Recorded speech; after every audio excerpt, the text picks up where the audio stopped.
Sore saudara sekalian, kita akan membahas PA dengan tema Natal. Kita akan melihat dari Injil Lukas. Kita akan melihat bersama-sama Injil Lukas pasal yang kedua. Lukas pasal yang kedua, saya akan bacakan ayat 12. Lukas 2 ayat 12, demikian firman Tuhan. Dan inilah tandanya bagi kamu, kamu akan menjumpai seorang bayi dibungkus dengan lampin dan terbaring di dalam palungan. Tema kita pada hari ini adalah kelahiran yang mengubah budaya. Kita akan lihat apa yang dikatakan oleh Injil Lukas, kita coba paralelkan dengan apa yang dibagikan dari kitab Yesaya dan kita akan lihat apa kaitannya dengan kebudayaan kita sekarang. Sebelumnya mari kita sama-sama berdoa. Bapa di surga, kami sungguh bersyukur karena kelahiran Kristus ternyata memiliki begitu banyak makna yang kami bisa selidiki dari kitab suci. Kami berhadapan dengan Kristus yang menjadi milik kami dan segala hal tentang Kristus begitu membawa kami ke dalam sukacita besar karena begitu banyak hal yang dibagikan melalui Sang Kristus, memberkati kami dengan pengertian tentang hidup. Kami bersyukur karena segala hal tentang Dia, baik kelahiran, pertanyaan yang dia lemparkan ketika dia berumur 12, baptisannya, menyendiri di padang gurun, pelayanannya, mujizat yang dia kerjakan, setiap kata yang dia ucapkan, segala hal tentang dia memberikan kami hidup. Dan kami bersyukur karena puncak dari pekerjaannya, yaitu kematiannya di atas kayu salib, dan awal dari kemenangan manusia, yaitu kebangkitan dia, juga boleh kami miliki. Kami bersyukur untuk semua berkat dari mengenal Kristus. Ampuni jika kami terlalu sedikit mengenal Dia dan berpuas dengannya. Ampuni jika kitab suci berbicara dengan sangat limpah, tetapi kami memilih untuk mereduksinya dengan sangat. Tolong kami ya Tuhan, supaya kebodohan kami tidak terus menjadi ciri dari pembacaan kitab suci kami. Biarlah kami boleh mendapatkan hikmat dari Roh Kudus, roh hikmat. Mohon supaya Tuhan yang bukakan kepada kami segala sisi tentang kebenaran kitab suci. Melalui belas kasihan Tuhan, melalui ajaran Roh Kudus kepada kami. Maka biarlah Roh Kudus rela bekerja, pakai hamba-Mu yang hina dan pakai setiap kami untuk hidup dengan cara Tuhan. Dan izinkanlah Tuhan semua firman-Mu yang indah dan penting dan penuh dengan kelimpahan hidup boleh kami pahami pada hari ini. Dalam nama Tuhan Yesus kami berdoa. Amin. Saudara, di dalam ayat yang ke-12 dikatakan, inilah tandanya bagimu. Ada tanda dalam bahasa Yunani adalah semeion. Di dalam Injil Matius, tanda itu akan selalu berkait dengan tanda-tanda mujizat ya. Yesus menyembuhkan orang buta melihat, orang lumpuh bisa berjalan, orang mati bangkit. Nah itu tanda. Lukas juga membahas tentang mujizat-mujizat Kristus, tapi lebih mengartikan tanda itu kepada sebuah peringatan. Sesuatu yang terjadi untuk memberikan peringatan. Jadi tidak selalu hanya berkait dengan tanda mujizat saja, tapi berkait dengan sebuah peringatan. Jadi ada sesuatu yang sedang dinyatakan, dan orang tidak boleh tetap sama, harus mengantisipasi adanya perubahan yang besar. Ini pengertian tanda salah satunya dari Injil Lukas. Tentu ini tidak berlawanan, kalau saudara membaca kitab suci, saudara akan lihat banyak kali kitab suci memberikan sudut pandang yang berbeda tentang satu hal. Itu sebabnya kalau kita dengan teliti membaca kitab suci dan mau dapat berkat dari membaca dengan teliti, jangan membiarkan tafsiran yang terlalu awal yang kita sudah tahu lebih dulu membuat kita menafsirkan bagian yang kita baca. Fern Poitras, ahli perjanjian baru dari Westminster Theological Seminary, mengatakan bahwa kesalahan paling sering yang dilakukan oleh orang Kristen waktu baca Alkitab adalah keakraban dengan sebuah tema, lalu membaca setiap bagian dengan tema itu, over familiarity. Kita pikir kita sudah tahu, ini pasti lagi ngomong itu. Sehingga kita kehilangan pengertian yang indah dan kadang-kadang unik, bukan kadang-kadang, bahkan seringkali unik dari kitab suci. Misalnya saudara membaca tentang tanda, tentang semeion, mujizat sebenarnya, lalu baca Lukas langsung menafsirkan tanda itu dengan mujizat. Tapi sebenarnya Lukas mempunyai sudut pandang yang lain, bukan berlawanan tapi lain. Masing-masing memberikan pengertian yang beda sudut pandangnya supaya kita makin berlimpah di dalam mengerti kitab suci. Nah, Lukas mengingatkan bahwa Tuhan itu memberikan tanda, dan tanda itu adalah tanda yang membuat kita mengantisipasi adanya perubahan yang besar. Jadi setiap kali tanda diberikan, kita sudah siap-siap mengantisipasi ada sesuatu yang akan secara dahsyat berubah. Antisipasi terhadap sesuatu yang akan segera berubah. Nah maka ketika para malaikat mengatakan, inilah tandanya bagimu, kamu akan menjumpai seorang bayi. Bayi jadi tanda. Ini pasti akrab di telinga saudara atau di mata saudara, karena saudara pernah membaca Yesaya. Saya harap benar ya. Saudara membaca Yesaya, saudara langsung ingat ayat 12 ini lagi nyinggung Yesaya. Di dalam Yesaya pasal 7 dan Yesaya pasal 8 ada anak nabi sebagai tanda. Jadi bayi yang lahir itu jadi tanda. Nah Lukas bukan yang pertama mencatat itu. Ini sering terjadi waktu saudara baca kitab suci ya. Saudara baca perjanjian baru dan saudara akan lihat tema perjanjian lama itu banyak sekali di dalamnya. Makanya kalau kita mau memahami kitab suci, hal yang paling baik adalah memahaminya dengan referensi silang, cross reference dengan yang lain. Jangan cuma baca satu bagian tapi saudara kaitkan dengan bagian lain yang memang diinginkan untuk dikaitkan oleh si penulis. Injil Lukas tentu bukan dengan kebetulan saja tulis ini atau tidak sengaja. Dia memang ingin kita ingat Yesaya pasal 7 dan Yesaya pasal 8. Di mana di dalam kitab Yesaya dikatakan bahwa ada tanda, yaitu seorang perempuan muda akan lahir. Seorang perempuan muda akan melahirkan anak. Di dalam terjemahan Septuaginta, perempuan muda itu katanya kata yang dipakai untuk menerjemahkan perempuan muda itu diganti dengan parthenos, yang berkait dengan keperawanan. Maka sangat wajar ketika perjanjian baru melihat penggenapan nubuat dari Yesaya 7 dan 8 atau 7 lebih spesifik. Itu ada di dalam kelahiran Kristus karena Maria masih perawan waktu melahirkan Kristus.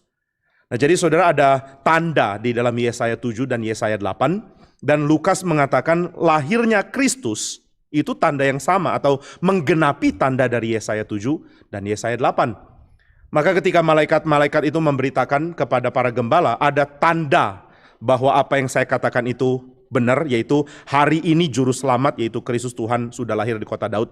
Tandanya adalah bahwa kamu akan menjumpai seorang bayi dibungkus dengan lampin dan terbaring di dalam palungan. Ada tanda. Dan kalau kita baca di dalam bagian selanjutnya dari Injil Lukas, maka tanda ini akan berkait dengan sesuatu yang sangat besar berubah. Dan kita disuruh mengantisipasinya karena ada tandanya. Saudara, sama seperti ketika di Perang Dunia Kedua ya, ketika perang itu mulai melibatkan pesawat mulai melakukan dogfight satu sama lain, lalu menjatuhkan bom di dalam kota. Itu akan ada tanda, entah itu tanda peringatan serangan udara di sebuah kota, tiba-tiba mulai muncul sirene dan orang-orang akan lari ke bunker, ke ruang bawah tanah untuk menghindarkan diri dari bom yang akan meledak dan mungkin menghancurkan rumah mereka. Itu saat yang mengerikan sekali. Maka ketika sirene berbunyi, itu bukan tanda biasa. Ini tanda yang menunjukkan akan ada perubahan drastis. Hati-hati, jangan abaikan tanda ini. Lalu juga tanda jatuhnya bom, seperti siulan, itu mengerikan sekali. Saudara, tentara biasanya akan mengukur jatuhnya bom itu di mana dengan mengukur, ada jam khusus ya pada zaman Perang Dunia Kedua itu yang punya kronograf yang unik. Yaitu kalau ada orang lihat cahaya dari bom itu dia langsung pencet, kemudian begitu dia dengar suaranya dia pencet lagi. Nanti jam itu akan memberitahukan berapa kilo bom itu jatuh. Jadi tanda cahaya, kemudian tanda meledakan, atau juga tanda sirene, itu tanda yang akan membuat kita bertindak dengan besar ya, bukan cuma sekadar bertindak biasa.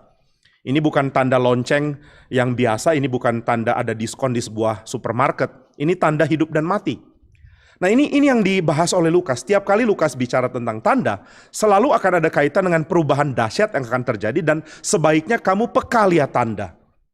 Jangan abaikan tanda. Orang Israel yang bijak adalah orang Israel yang lihat tanda. Tanda apa? Tanda bahwa sesuatu yang sangat besar akan segera berubah. Nah maka di dalam Alkitab itu seringkali dibagikan antara kebajikan dan kebodohan ya, antara wisdom dan kebodohan dan juga kebajikan dan kejahatan. Jadi ada wisdom, ada hikmat dan kebodohan, ada juga kebajikan dan kejahatan. Nah, orang berhikmat adalah orang yang baik tentunya. Dia akan peka melihat tanda. Jadi saudara, bagi Alkitab tidak ada perbedaan antara orang berhikmat dengan orang baik.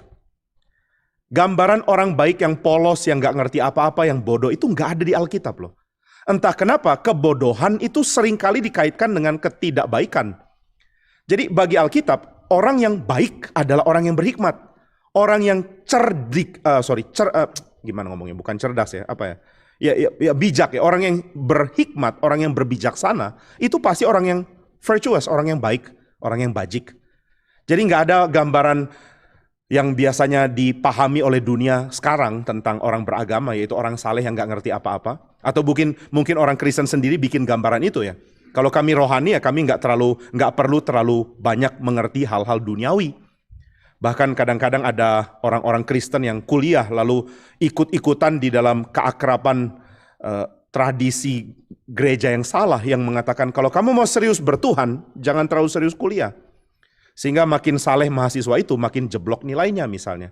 Oh kan saya sibuk di persekutuan, wajar dong kalau saya nggak sempat studi. Akhirnya studinya jadi begitu ideal karena pakai angka yang sempurna ya, angka 7. Jadi lulusnya setelah angka 7 dicapai. If you know what I mean. Nah jadi orang akan mengatakan, oh ya saya memang nggak terlalu senang dengan hal-hal duniawi karena saya rohani. Atau gambaran orang rohani itu adalah orang yang gampang dibodoh-bodohin. Aduh ini ada orang begitu rohani, saleh, tapi sayang kurang pinter ya. Alkitab nggak setuju dengan gambaran itu. Alkitab mengaitkan antara bijaksana dengan kebaikan. Orang baik adalah orang bijak. Orang bijak adalah orang baik. Ada sesuatu yang salah ketika kita pisahkan gambaran itu ya. Maka Alkitab akan mengaitkan orang yang peka melihat tanda dengan orang yang baik. Dia bijak karena bisa lihat tanda dan dia juga baik. Dia mempunyai virtue, dia punya kebajikan. Jadi orang yang baik, orang yang saleh, orang yang rohaninya baik adalah orang yang mengerti teologi, ngerti tanda. Saudara saudara tidak mungkin bisa mengerti tanda kalau saudara nggak mengerti teologi di baliknya kan. Jadi ada kaitan antara kepintaran berteologi dengan kebajikan. Ini sesuatu yang sudah hilang di zaman modern. Mungkin bukan di zaman modern, lebih tepatnya di zaman postmodern kita ya. Di mana gerakan yang paling menuntut kesalehan adalah gerakan yang juga paling anti terhadap teologi. Ada benturan antara akademik dan kesalehan. Ada benturan antara belajar teologi secara mendalam dengan kerajinan menjadi Kristen. Ini perbedaan tidak ada di zaman para bapak gereja. Saudara tidak akan mengatakan Agustinus tidak saleh. Tapi saudara juga tidak akan berani mengatakan Agustinus adalah seorang yang secara akademis terbelakang. Jadi heran ya, zaman kita itu zaman banyak bobroknya, tapi banyak orang nggak sadar. Pemisahan antara akademik dengan kesalehan itu adalah cacat gereja yang paling besar. Ketika kita harus pilih menjadi saleh dan menjadi akademis, itu merupakan cacat gereja yang besar. Maka ketika dikatakan, ayolah kalau khotbah jangan terlalu rumit, jangan terlalu akademis, karena jemaat kan nggak bisa ngerti. Betul, memang benar harus disederhanakan. Tapi tujuan disederhanakan adalah supaya jemaat bertumbuh dan pikiran teologis yang akademis makin masuk ke gereja. Kita tidak setuju bahwa kondisi teologi akademis itu hanya miliknya orang-orang di universitas atau di sekolah teologi. Kita percaya bahwa orang yang ada di universitas kalau dia belajar teologi berpengetahuan supaya dia bisa memberkati gereja. Sebenarnya ini cita-citanya para tokoh-tokoh reformator, membawa apa yang akademik ke dalam publik, ke dalam gereja kalau mau lebih akurat sesuai zaman itu. Jadi pendidikan bagi jemaat awam itu yang jadi concernnya gereja. Mereka percaya bahwa gap antara dunia akademik dengan jemaat itu harus diperantarai dengan pendidikan. Pendidikan adalah yang mengantarai gap antara dunia akademis dengan jemaat awam. Nah jadi saudara, Alkitab tidak pisahkan antara orang yang mengerti teologi dengan besar dengan orang-orang yang baik, orang-orang yang virtuous, yang bijak. Saudara tidak akan melihat ya, Yesus mengatakan, hei orang-orang Farisi, kamu cuma ngerti akademik saja. Enggak ada loh, di dalam kitab suci menekankan Farisi itu sangat ngerti akademis. Sebaliknya waktu Yesus berdiskusi dengan murid-murid, murid-murid punya pengetahuan teologis yang dalam. Murid-murid itu dalam berteologi. Ketika Yesus mengatakan bahwa Yohanes Pembaptis itu adalah yang paling besar sebelum Sang Mesias datang dalam kerajaan Allah. Dan dia sudah datang, baru murid-murid sadar, oh ternyata Yesus berbicara tentang Yohanes Pembaptis sebagai pembuka jalan. Dan mereka langsung kaitkan dengan teologi yang dalam waktu itu. Kalau begitu, mengapa dikatakan Elia harus datang lagi? Itu murid-murid yang tanya. Murid-murid ngerti teologi. Jadi saudara, nggak pernah ada bagian di dalam kitab suci di mana Yesus marah kepada orang Farisi karena cuma ngerti teologi tapi tidak menginjili. Atau ngerti teologi tapi nggak saleh gitu ya. Nggak ada loh, silakan cari. Saudara nggak akan menemukan Yesus mengatakan, hai orang Farisi, kamu ini terlalu belajar teologi. Enggak, sebaliknya Yesus mengatakan kamu kurang belajar teologi. Kamu tidak mengerti tanda-tanda. Bukankah ini yang dikatakan Yesus di dalam Yohanes pasal 3 kepada Nikodemus? Engkau pengajar Israel dan kamu kurang belajar. Jadi problemnya orang Farisi bagi Yesus adalah mereka kurang belajar. Ini kalau saudara sudah dikacaukan dengan kebiasaan dari, ya maaf ya, guru sekolah minggu mungkin, yang mengatakan orang Farisi itu adalah segala yang buruk dari gereja, termasuk cuma tahu teologi tapi nggak ngerti kesalehan, ngertinya belajar aja, nggak pernah berdoa, pokoknya cuma tahu teologi. Mana Alkitab bilang begitu? Kadang-kadang kita ini cuma mengatakan sola scriptura itu di mulut ya, kita nggak praktekkan itu kok. Saya lumayan sedih loh, ya bukan lumayan, sangat sedih ya. Ketika orang dalam gereja reform sendiri, itu asing dengan Alkitab. Terlalu over familiarity kalau kata Vern Poitras dengan tema-tema yang umum. Nggak ada bagian di Alkitab yang marah sama orang Farisi karena mereka belajar doang. Silahkan kalau cari, kalau ketemu ya tolong kasih masukan ke saya supaya ternyata saya juga perlu diingatkan kembali tentang hal ini. Sebaliknya sindiran karena orang Farisi nggak mengerti teologi lumayan banyak. Yesus mengatakan, coba jelaskan apa artinya kalimat ini. Yang aku kehendaki bukan persembahan tapi belas kasihan. Coba jelaskan kepadaku artinya. Dan orang Farisi nggak sanggup. Berkali-kali Yesus tanyakan pertanyaan teologis dan orang Farisi nggak bisa jawab. Menurutmu siapakah Mesias? Anak siapakah dia? Anak Daud. Kalau dia adalah anak Daud, kenapa Daud berkata, Tuhan telah berkata kepada Tuanku. Jika dia adalah anaknya, kenapa dia tuannya juga? Dan orang Farisi nggak bisa jawab. Ini pertanyaan teologis. Jadi saudara, Alkitab justru memamerkan orang Farisi itu tidak mendalam secara teologis. Oh, ini mengagetkan loh. Bagi orang-orang zaman dulu dan juga kita sekarang, orang Farisi adalah pengajar rakyat. Mereka bukan kelompok Saduki yang mempunyai pemahaman politis yang begitu agung. Mereka adalah pengajar rakyat. Orang Farisi itu punya bahasa yang membumi untuk membawa teologi ke rakyat biasa. Tapi Alkitab menyerang orang Farisi sebagai orang yang gak belajar teologi. Nah, maka kalau dikatakan bahwa kesalehan dan teologi itu bentur, jangan cuma belajar teologi aja dong, ayo saleh. Itu enggak alkitabiah, itu kalimat dari zaman modern. Saudara tahu ya, mungkin enggak, tapi kalau saudara tahu ya baik, kalau enggak bisa belajar. Di dalam sejarah gereja, zaman modern adalah zaman yang sangat akademik sekaligus sangat saleh, tapi bentur. Yang akademis tidak saleh, yang saleh tidak akademis. Kelompok pietis misalnya akan mengatakan kami bosan dengan perdebatan teologis. Yang penting saleh. Nah itu ada di zaman modern. Itu tidak jadi bagian di dalam sejarah bapak-bapak gereja. Itu tidak jadi bagian para reformator. Saudara nggak menemukan isu ini di zaman reformasi. Dan tentunya saudara tidak akan menemukan isu itu di perjanjian baru. Jadi kalau begitu isu modern, bentur antara saleh dan teologi, itu bukan isu Alkitab. Kenapa dibawa terus sampai sekarang? Kenapa orang terus permasalahkan ya antara teologi dan kesalehan? Itu bukan masalah Alkitab. Alkitab justru mengatakan kamu kurang belajar teologi, kamu kurang mendalam dalam teologi. Atau dengan kata kita, kamu kurang akademis. Kamu kurang memahami tentang siapa Mesias. Pengetahuanmu kurang terstruktur. Pengertianmu kurang seimbang. Kamu tahu satu hal tapi tidak mengerti hal yang lain. Nah ini yang Alkitab sedang bagikan sebenarnya. Maka kalau saudara lihat tanya jawab Yesus dengan orang-orang Farisi, itu tanya jawab sangat bersifat teologis. Yesus tidak mengatakan, kenapa sih kamu cuma tahu teologi? Enggak. Yesus justru mengatakan, kenapa sih kamu enggak ngerti teologi? Engkau pengajar Israel, tapi engkau tidak mengerti perdebatan teologis dan tidak mengerti bagaimana harus menjelaskan tentang tema teologi yang sangat penting. Aku berbicara, Yesus mengatakan, kami berbicara kepadamu tentang hal-hal dunia dan kamu tidak mengerti. Bagaimana jadinya kalau aku berbicara kepadamu tentang hal-hal surgawi? Bagaimana mungkin kau bisa mengerti? Jadi kesalahan mengerti, kekurangan mengerti, kurang belajar, kurang teologis, kurang akademik bahkan. Itu jadi problem orang Farisi. Dan mereka jahat. Kalau dalam pandangan Yesus, celakalah kamu orang Farisi dan orang Saduki. Hai kamu ular-ular beludak. Mereka tidak virtuous, mereka tidak bajik, dan mereka tidak punya wisdom, mereka tidak bijak, karena mereka tidak ngerti teologi. Jadi saudara, penyakit dari zaman dulu sampai sekarang tetap sama.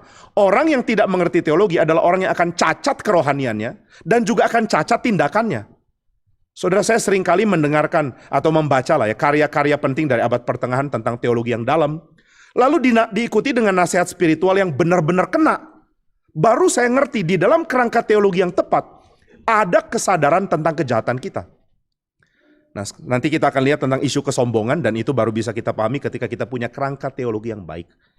Nah jadi saudara, saya sarankan ya kita belajar untuk melihat tradisi gereja kita dan mengetahui ada saat di dalam abad pertengahan, di dalam zaman bapak-bapak gereja, dan pastinya di dalam seluruh zaman Alkitab, ada saat di mana mengerti teologi secara mendalam dan ketat itu berkait dengan kebajikan, kesalehan, dan spiritualitas. Nggak dipisah, memang nggak seharusnya berpisah. Maka salah mengerti teologi adalah isu yang menunjukkan bahwa orang punya masalah dalam spiritualitas juga. Dan ini yang Lukas coba bagikan. Kamu sudah lihat tanda, kenapa nggak bertindak? Tidakkah kamu lihat tanda? Bangsa ini meminta tanda, zaman ini, angkatan ini meminta tanda. Kepada kamu tidak diberikan tanda kecuali satu, tanda Nabi Yunus. Nah jadi ada tanda mirip Nabi Yunus. Dan orang harus peka melihat, punya wisdom, punya kerangka teologi yang cukup, punya pengertian teologis yang mendetail. Untuk mengerti ketika simbol, ketika tanda dibagikan, mereka bisa nangkep. Nah maka saudara bayangkan ya, para gembala pun dituntut untuk memiliki pengertian ini. Ada tanda. Ini gembala loh yang dengar kalimat ini. Malaikat khotbah sama gembala. Heran ya. Padahal kalau dalam pemikiran kita, kalau mau khotbah sama gembala itu harus cerita tentang kancil dan petani. Lalu ada patung yang ada lemnya, ada timun. Si kancil mau mencuri ke timun. Nah baru nanti gembala-gembala bisa ngerti. Gembala-gembala kan otaknya ya gitulah, nggak terlalu pinter. Studinya juga apa sih? Mungkin SD pun nggak lulus. Ayolah kasih dia berita yang ringan-ringan. Tapi malaikat mengatakan ada tanda. Loh kok tanda? Jangan pakai tanda dong Pak Malaikat. Pak Malaikat kalau mau khotbah sama gembala, itu khotbahnya harus pelan-pelan. Mereka bodoh kok. Tapi enggak loh, di sini dikatakan ada tanda. Tandanya apa? Ada bayi yang dibungkus oleh kain lampin. Di dalam pasal yang kedua ini dijelaskan, kamu akan menjumpai seorang bayi dibungkus dengan lampin dan terbaring di dalam palungan. Dan inilah tandanya. Ini ada di nyanyian kita ya. Inilah tandanya. Sorry, lagi fals hari ini. Dikatakan inilah tandanya. Tandanya apa? Tandanya adalah ada bayi yang dibungkus dengan lampin. Nah saudara, tentu yang dimaksudkan bukan, tuh bener kan ada bayi kan? Oh ya ada bayi bener ya. Enggak, malaikat mengatakan ini tanda. Berarti ada yang harus kamu siapkan. Kamu harus mengantisipasi perubahan besar. Ada tanda. Tandanya ini dikaitkan dengan apa ya? Dikaitkan dengan Yesaya 7 dan 8. Gembala dituntut untuk ngerti itu loh. Ya, paling enggak itu yang terimplikasikan dari kisah ini kan. Karena kalau malaikat khotbah kayak begitu dan gembala-gembala lihat dan langsung ceria, mereka ceria karena mereka sudah dapat tandanya. Ini yang dikatakan di dalam ayat yang Ayat yang ke 20 ya. Maka kembalilah gembala-gembala itu sambil memuji dan memuliakan Allah. Mereka glorifying God. Mereka memuliakan Allah karena apa? Karena segala sesuatu yang telah mereka dengar dan mereka lihat itu klop. Mereka dengar apa? Ada tanda. Dan mereka lihat apa? Lihat tanda. Jadi saudara, yang dikatakan di dalam Lukas pasal 2 bagian ayat 20 ini adalah gembala-gembala itu mempunyai kerangka teologi yang sekarang nyambung satu dengan lain. Karena apa yang mereka lihat? Tanda Yesus adalah tanda yang membuat mereka mengerti pengharapan perjanjian lama yang terstruktur dengan indah di dalam teologi yang ketat loh. Dan ini nggak heran ya ada di dalam Injil Lukas, karena dari awal pun Lukas mengatakan bahwa dia itu melaporkan segala sesuatu secara terstruktur. Ini dikatakan di pasal yang pertama. Banyak orang, pasal pertama ayat 1, Theophilus yang mulia, banyak orang telah berusaha menyusun suatu berita tentang peristiwa yang terjadi di antara kita, seperti yang disampaikan kepada kita oleh mereka yang dari mulanya adalah saksi mata dan pelayan firman. Karena itu setelah aku menyelidiki segala peristiwa itu dengan seksama, menyelidiki dengan seksamanya Lukas ini bukan penyelidikan reporter ya, dia bukan mereport pelaporan peristiwa. Menyelidiki dengan sesamanya Lukas adalah menyelidiki kandungan teologis di dalam peristiwa Kristus. Lukas itu teolog, kita bisa bilang, yang melaporkan peristiwa yang bernilai teologis. Dan ini yang kita lihat di dalam Injil Lukas berkali-kali. Makna teologis dari Injil Lukas dalamnya bukan main. Nah maka dikatakan di dalam ayat yang ketiga, saya menyelidiki dan aku mengambil keputusan untuk membukukannya dengan teratur bagimu. Dan saudara bisa bilang, enggak teratur-teratur banget sih Lukas dibandingkan Matius. Saudara kalau baca Matius itu benar-benar strukturnya itu bisa memuaskan orang dengan tendensi mau ada keteraturan. Udah nggak usah bahas itu. Pokoknya saudara, keteraturan Matius itu luar biasa. Kalau saudara bicara tentang tanda, dia akan kelompokkan tanda di 2 tempat. Nggak akan lari dari mana-mana. Saudara bicara tentang penyembuhan, dia kelompokkan di 2 tempat. Dari seluruh Injil Matius, kalau nggak ketemu di satu tempat, cari di tempat yang lain yang bahasa yang sama. Nggak akan lari kemana-mana. Gampang sekali untuk cari ayat di Matius. Kalau saudara sudah ngerti kuncinya ya, nanti teka-teki kuis Alkitab bisa menang loh. Asal Matius yang dibahas. Kalau Lukas nggak begitu. Jadi apa yang teratur? Yang teratur dari Lukas adalah konten teologinya. Jadi Lukas menyampaikan konten teologi tentang Sang Mesias. Dan dia mau mengatakan bahwa aku sudah membukukannya dengan teratur berdasarkan laporan para saksi. Nah, maka ada tanda dan para gembala itu langsung kaitkan. Oh, ternyata kelahiran Kristus berkait dengan pengharapan dan tanda-tanda yang aku sudah koneksikan gitu. Ada tanda dan aku ngerti ini berarti saya mesti siap-siap akan ada perubahan besar. Perubahan apa? Perubahan yang ditandai oleh kelahiran bayi. Loh, saudara mau dapat dari mana ya tanda kelahiran bayi? Ya saya. Nah, jadi nggak mungkin gembala nggak ngerti apa yang dimaksudkan karena mereka bersuka cita kok. Kecuali kalau Lukas cuma bilang mereka bersuka cita tanpa alasan. Tapi ya para gembala itu kan bukan orang dari gereja tertentu yang bersuka cita tanpa alasan kan. Yang penting MC ngomong lalu seneng gitu kan. Ada sukacita? Ada. Gembala pasti nggak gitu. Mereka punya alasan untuk bersuka cita dan alasannya jelas. Karena orang tidak mungkin bersuka cita tanpa alasan kan. Ketika saudara lihat ada orang bersorak, puji Tuhan, haleluya. Saudara tanya, kenapa? Nggak tahu, memang itu gayaku kok. Sekarang kekristenan itu begitu bobrok karena seruan sukacita yang memuliakan Tuhan itu dikaitkan dengan kalimat-kalimat yang sama dengan kaget. Saudara kepleset lalu bilang haleluya gitu kan. Itu ngawurnya luar biasa loh. Harus ada alasan untuk ngomong haleluya. Kenapa kamu bilang haleluya? Apa alasannya kamu bersukacita? Apa konteksnya? Nah, gembala-gembala itu bicara Lukas mengatakan gembala-gembala itu memuji dan memuliakan Allah karena mereka ngerti Yesaya pasal 7 dan 8. Lalu apa sih saudara yang dikatakan oleh Yesaya 7 dan 8? Nah ini poin yang kedua ya. Jadi poin pertama ada tandanya adalah kelahiran bayi dan malaikat-malaikat ngerti ini. Lalu bagian kedua kita akan coba lihat malaikat-malaikat dan gembala-gembala ini memaksudkan mereka bersuka cita karena dapat tanda apa ya? Tanda apa? Yesus lahir itu tandanya apa? Nah biasanya kita akan tarik kelahiran Yesus itu ke teologi kita sekarang. Majunya luar biasa pesat gitu ya ke abad 20 dan 21. Kenapa gembala-gembala berbahagia dengan kelahiran Yesus? Karena mereka punya juru selamat yang akan menghapus dosa-dosa mereka. Sehingga kalau mereka percaya kepada Dia yang mati dan bangkit, mereka akan masuk surga. Gitu kan? Tapi tunggu dulu, apakah gembala-gembala ini mempunyai pengertian yang sama dengan itu? Apakah mereka sudah tahu bahwa bayi ini akan besar dan mati dan bangkit? Apakah itu yang mereka tahu? Mungkin enggak loh. Mungkin enggak, karena enggak dicatat di sini kok. Jadi saudara tidak bisa berharap para gembala itu punya pengetahuan teologi yang komplit yang kita miliki di abad 21 tentunya. Jadi apa yang mereka tahu ya? Apa yang membuat mereka senang? Apa yang membuat mereka sukacita? Kenapa lahirnya bayi ini membuat mereka senang? Karena Yesaya pasal 7 dan 8. Yesaya 7 dan 8 bicara tentang tanda, yaitu kelahiran seorang bayi. Seorang perempuan muda, versi bahasa Ibrani ya, atau seorang perawan, versi Yunani, akan melahirkan anak. Luar biasa ekstrim, kita percaya bahwa terjemahan ke dalam bahasa Yunani itu juga ada konteks teologi yang penting. Kita nggak bisa mengatakan bahwa perjanjian lama yang paling otoritatif adalah teks Ibrani. Ya, saudara akan mengatakan perjanjian lama ditulis dalam bahasa Ibrani, perjanjian baru ditulis dalam bahasa Yunani. Itu pengetahuan kita pada pikiran kita yang terstruktur di dalam studi PL dan PB.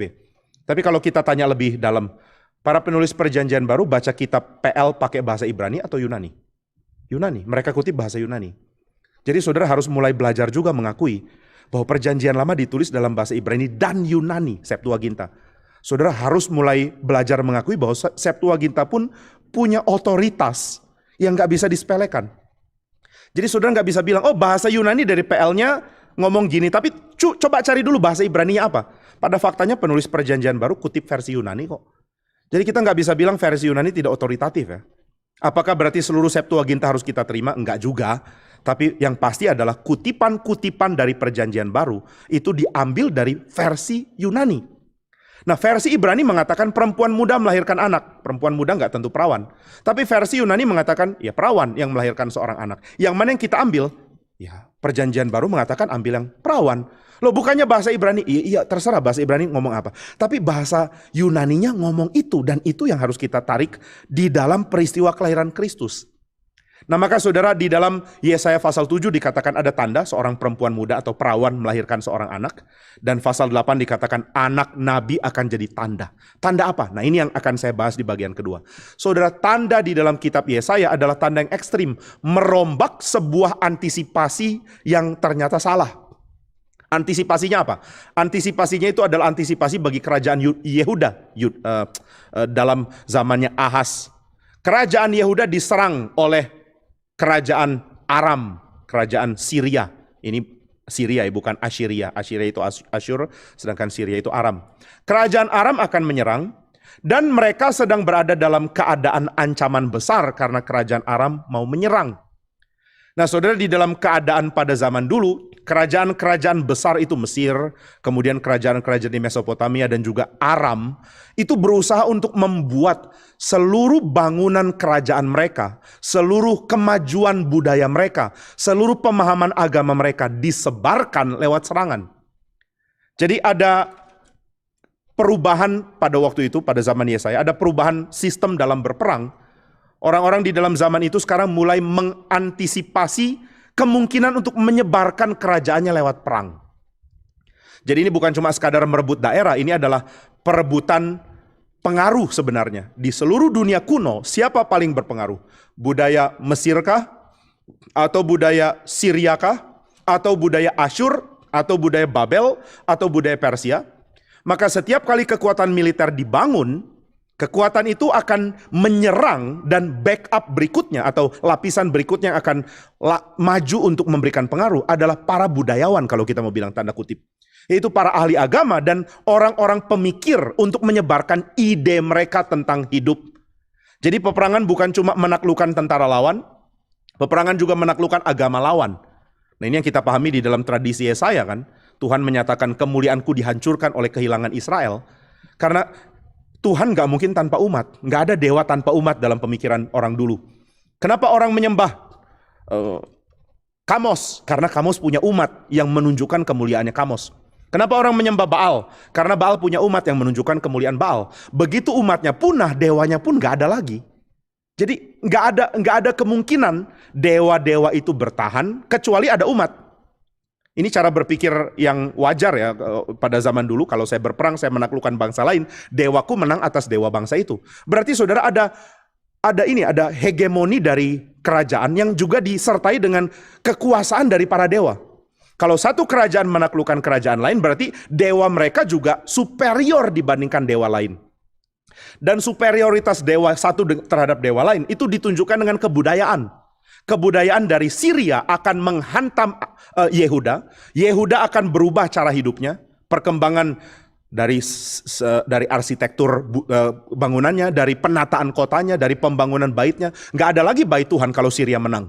Bait Tuhan akan dihancurkan dan diganti dengan bait dari dewa-dewa Syria tentunya. Maka saudara akan ada perubahan kebudayaan, akan ada sesuatu yang drastis berubah. Sebuah kerajaan berniat untuk menghancurkan bukan cuma lawannya secara militer, tapi juga cara berpikir agama dan cara berpikir di dalam pengaturan kota, dan ya kita bisa simpulkan itu di dalam kebudayaan. Akan ada penjajahan kebudayaan, akan ada ekspansi budaya dari sebuah negara ke negara lain, dari sebuah kerajaan ke kerajaan lain. Nah, maka Ahaz pada zaman Yesaya itu sedang ketakutan. Dia bukan cuma ketakutan akan dihancurkan, dia ketakutan bahwa tradisi besar Israel akan diganti dengan tradisi Syria. Ini yang biasa terjadi. Para arkeolog ketika menggali sebuah reruntuhan, tel, mereka akan menemukan ada lapisan-lapisan ya. Ada lapisan paling bawah kota yang lebih lama, lapisan di atasnya kota yang lebih baru. Karena ternyata ada penunggangan gitu ya, penggantian total. Budaya lama akan hilang dan budaya baru yang akan jaya.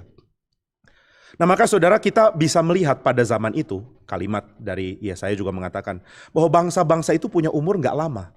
Tinggal tunggu waktu ada bangsa dengan kebudayaan dan militer lebih superior akan mengganti dia.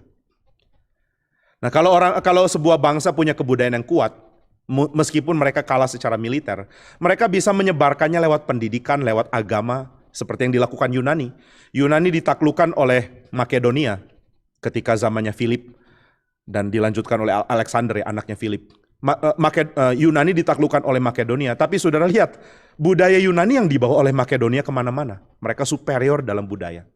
Tapi ini bukan kasusnya ya, pada waktu Raja Ahaz dapat serangan dari Syria. Dia sangat ketakutan karena dia tahu bukan cuma kerajaannya berada dalam bahaya dihancurkan, tapi seluruh tradisi dari Yehuda berada dalam keadaan dihancurkan. Sejarah akan berhenti bagi Yehuda. Kebesaran dari tahta Daud akan berhenti dan diganti oleh generasi raja berikutnya dari Syria. Dan ini yang menakutkan. Bagi orang Israel, bagi siapapun pada zaman dulu, punya nama dari leluhur itu sangat penting. Melihat ke belakang lalu sadar, saya bagian dari masa lalu. Saya bagian dari tradisi besar Daud. Saya bagian dari dinasti Daud. Dan ini dinasti paling lama sepanjang sejarah. Saya nggak bisa bandingkan dengan kerajaan-kerajaan di sejarah Tiongkok ya. Saya nggak ahli di situ, tapi Pak Tong bilang ada yang mirip mendekati. Nah tapi saudara, tahta dari dinasti Daud itu panjangnya bukan main. Nggak ada yang bisa menyamai. Ini merupakan nama besar. Daud itu nama besar sekali. Nah ketika orang-orang ingin menyerang Yehuda dan Yerusalem, mereka tidak merasa sedang menyerang kerajaan kecil yang sudah mau musnah, tidak. Mereka merasa mereka dapat kesempatan untuk mengganti budaya agung dengan budaya mereka. Ada sebuah kebanggaan untuk menghancurkan Yehuda. Yehuda lebih kecil dari Israel Utara dan Israel Utara sudah dihancurkan oleh Asyur. Tapi Asyur dan Babel setelah itu tetap punya niat untuk hancurkan Yerusalem. Dan ketika orang-orang Yerusalem diangkut sebagai buangan, saudara tahu kan, provokasi kepada raja-raja Persia pada waktu itu adalah, tahu tidak siapa sih orang-orang Yahudi ini? Mereka itu adalah bagian dari sejarah agung. Ada seorang raja namanya Daud yang pernah menaklukkan segala kerajaan pada zaman itu. Nama besar. Jadi Israel punya budaya besar, Yehuda punya budaya besar, meskipun sekarang tinggal sisa-sisa karena kerajaannya sudah terpecah dan Ahaz berada dalam keadaan militer yang sangat lemah. Maka dia ketakutan dan Yesaya menyampaikan pesan dari Tuhan. Kenapa Tuhan mau berikan pesan kepada Ahaz? Ini raja jahat kok. Karena pada waktu itu Tuhan ingin membela Yehuda, ingin membela tradisi besar itu. Tuhan mengatakan bahwa ada perubahan besar akan terjadi, tapi bukan seperti yang kamu pikir. Bukan Syria yang akan mendominasi. Ada perubahan besar dan perubahan besar itu akan melampaui apa yang kamu pikir. Aku akan berikan tanda bahwa yang akan terjadi bukan Syria dominan. Yang akan terjadi adalah kerajaanku akan menang. Nah ini yang Tuhan nyatakan. Dan dominasinya bukan cuma ini ya. Tuhan tidak mengatakan bahwa dia akan mengizinkan Ahaz bertahan. Bukan. Pesan dari Yesaya, saya nggak sempat membacakan dan menjelaskan secara detail. Tapi saudara bisa baca dari pasal 7 ke pasal 9 seterusnya. Lalu kabar baik di dalam pasal yang ke-40 juga ini. Ya saudara bisa kaitkan juga lah meskipun jaraknya jauh sekali ya dari pasal yang ke-78 dan ke-40. Tapi yang Tuhan katakan bukan ini loh. Syria mau menyerang, tapi jangan khawatir, engkau akan bertahan. Bukan. Tapi yang Tuhan katakan adalah yang akan mendominasi budaya, itu tradisi dari umat Tuhan. Dominasi budaya akan dilakukan oleh umat Tuhan. Dan inilah tandanya. Pertama Yesaya minta Ahaz, suruh cari tanda kan. Ayo, mintalah tanda. Oh, Ahaz bilang, saya nggak mau minta tanda. Saya nggak maulah, saya nggak mau menyusahkan Tuhan. Tapi Nabi Yesaya mengatakan, kamu selalu menyusahkan Tuhanku, maka kamu nggak minta tanda, aku tetap akan memberikan tanda bagimu. Ini pasal yang ke-7. Aku akan memberikan tanda bahwa seorang anak akan mempunyai seorang perempuan muda, seorang perawan akan mempunyai anak. Cukuplah menyusahkan hati Tuhan. Dengarlah keluarga Daud. Belum cukupkah kamu melelahkan orang sehingga kamu melelahkan Allahku juga? Sebab itu Tuhan sendirilah yang akan memberikan kepadamu suatu tanda. Sesungguhnya seorang perempuan muda mengandung dan akan melahirkan seorang anak laki-laki. Dan ia akan menamakan dia Immanuel. Ia akan makan dadi dan madu sampai ia tahu menolak yang jahat dan memilih yang baik. Sebab sebelum anak itu tahu menolak yang jahat dan memilih yang baik, maka negeri yang kedua rajanya yang kau takuti akan ditinggalkan kosong. Ini bukan bilang kalau raja itu datang kamu menang, bukan. Tapi kebudayaan mereka akan berhenti. Kebudayaan mereka yang superior sekarang akan berhenti. Lalu apa yang akan terjadi? Di dalam Yesaya pasal 40, terutama di 48, ada berita yang sangat menakjubkan bahwa Tuhanlah yang akan superior. Tuhan yang akan menyatakan kemuliaannya. Di dalam pasal 48 Tuhan mengatakan, aku tidak akan memberikan kemuliaanku kepada yang lain. Aku tidak akan memberikan kemuliaanku kepada image, kepada patung. Maka saudara, kitab Yesaya sangat mengaitkan antara kemuliaan dengan yang diwujudkan. Dengan patung kalau mau dibilang. Ini sesuatu yang harus kita pahami dari sudut pandang PL memang. Karena kalau kita pahami kemuliaan dengan cara yang salah ya, kita akhirnya punya konsep abstrak tentang kemuliaan. Kalau ditanya apa itu kemuliaan, ya susah menjelaskan memang. Tapi di dalam perjanjian lama, kemuliaan itu akan dikaitkan dengan patung. Kemuliaan Baal ada pada patungnya. Jadi kalau patungnya runtuh, jatuh, lalu tangannya terbelah dan mukanya sujud kepada tabut perjanjian ya. Saudara tahu maksudnya apa kan? Yaitu kemuliaan dari Dagon itu superioritasnya nggak ada. Bahkan sangat inferior, rendah sekali dibandingkan kemuliaan dari Yahweh yang diwujudkan di dalam keadaan di dalam simbol, yaitu umatnya yang disimbolkan oleh tabut perjanjian. Tabut perjanjian kalau sudah tahu kan ada tutup pendamaian. Tutup pendamaian ini yang menunjukkan bahwa Allah itu setia kepada umatnya. Jadi tabut ini bukan patungnya Tuhan. Patungnya Tuhan adalah umatnya. Sebenarnya manusia adalah patungnya Tuhan. Jadi saudara, kemuliaan dan image itu berkait. Kemuliaan dan gambar, kemuliaan dan manusia. Kalau mau ditanya di mana kemuliaan Tuhan? Ya pada manusia sebenarnya. Maka Tuhan sudah mengatakan, aku tidak akan membiarkan kemuliaanku dipertontonkan lewat patung. Aku tidak akan memberikan kemuliaanku kepada yang lain. Apa yang akan Tuhan lakukan? Tuhan akan bertindak untuk menyatakan kemuliaannya. Kemuliaan yang seperti apa sih? Kemuliaan bahwa apa yang mewujudkan kemuliaan Tuhan, yaitu umatnya, sekarang tidak punya tempat, tidak ada tempat berdiam, menjadi buangan di negeri orang, sehingga kemuliaan Tuhan gak bisa dibaca, gak bisa dilihat. Ini bukan cuma masalah penaklukan. Kalau Israel ditaklukkan Babel, berarti Tuhan ditaklukkan oleh dewa-dewa Babel. Bukan cuma itu loh yang dipahami oleh orang. Yang dipahami oleh orang pada waktu itu adalah sejarah besarnya Tuhan berhenti. History dari Yahweh berhenti pada waktu Babel mengalahkan Yerusalem. Nah ini yang benar-benar menyedihkan. Jadi gambaran besar tentang kekuatan Tuhan yang Tuhan bangkitkan pada zaman Musa, yang Tuhan pertontonkan dengan memamerkan kesetiaannya kepada umat, yang Tuhan pertontonkan kepada Mesir, kepada bangsa-bangsa di Kanaan, kepada Sihon, kepada Og, kepada seluruh bangsa di Kanaan, bahwa Allah itu Allah yang mulia. Sekarang berhenti. Begitu Yerusalem ditembus oleh Babel, begitu temboknya dihancurkan, begitu bait Allah diruntuhkan. Pada waktu itu orang membacanya, sejarah Israel berhenti. Dan sejarah Israel berhenti berarti sejarah Yahweh juga berhenti. Dengan demikian segala kebudayaan yang berkembang tidak lagi lewat Israel. Nggak ada lagi kebudayaan Israel. No more culture from Yahweh gitu. Nggak ada lagi budaya dari Tuhan. Berhenti, selesai, habis. Dan mereka dibuang ke Babel, dan harusnya yang terjadi adalah mereka tidak lagi punya identitas Yahudi. Mereka akan dilebur ke Babel. Ini salah satu cara untuk menunjukkan bahwa superioritas Tuhan, keunggulan budaya dia habis sama sekali. Dan ini yang digambarkan dalam kitab Daniel. Daniel, Hananya, Misael, dan Azaria dirubah namanya. Saudara mungkin sudah banyak yang gak kenal lagi siapa Hananya, Misael, dan Azaria. Kenalnya Sadrak, Mesak, Abednego. Yang menunjukkan kesetiaan kepada dewa-dewa Babel. Daniel pun dirubah namanya jadi Belsyazar. Benar-benar kafir namanya. Jadi saudara, kitab Daniel itu menunjukkan bahwa kayaknya kuasa jahat lumayan sukses loh di sini. Bukan cuma orang Israel diangkut tertawan, budayanya berhenti di situ. Bahkan budaya sisa dari individu-individu yang setia kepada Tuhan pun sepertinya mulai digoyah kok. Tapi kitab Daniel menunjukkan bahwa kebudayaan itu bertahan lewat kesetiaan iman dari anak-anak muda ini. Ketika mereka mengatakan, kami tidak mau makan makanan Babel.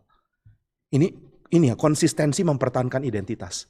Budayanya Yahweh, budayanya Allahku, masih ada reminiscennya, masih ada sisa-sisanya dalam diri kami. Apakah akan bertahan? Daniel percaya iya. Kalau enggak, dia enggak akan punya kekuatan berjuang ya. Saudara enggak akan beranilah hadapi maut jika saudara enggak punya pengharapan. Kalau Daniel tidak punya pengharapan, begitu ditangkap, dia sudah pasrah. Udahlah, matikan kami aja, kenapa kami masih dipertahankan hidup? Kami rubah namamu, terserah. Ayo ini makanan kafir, biarin makan makanan kafir. Tuhanmu mana Tuhanku, udah gak peduli kami. Budayanya sudah akan punah. Tapi enggak loh, budayanya masih bertahan lewat culture yang dipopulerkan oleh anak-anak muda ini. Saudara, saya tergelitik untuk membahas apa yang harusnya saya bahas di bagian berikutnya. Tapi saya mau bawa sedikit pembahasan. Kira-kira gereja Tuhan masih pertahankan culture-nya Tuhan enggak ya? Atau kita udah mengatakan, sudahlah budaya Tuhanku biar dihabiskan aja. Yang penting budaya dunia masuk. Itu yang terjadi kan. Kita mau menangkan anak-anak muda, tapi kita membiarkan budaya Tuhan dihancurkan loh.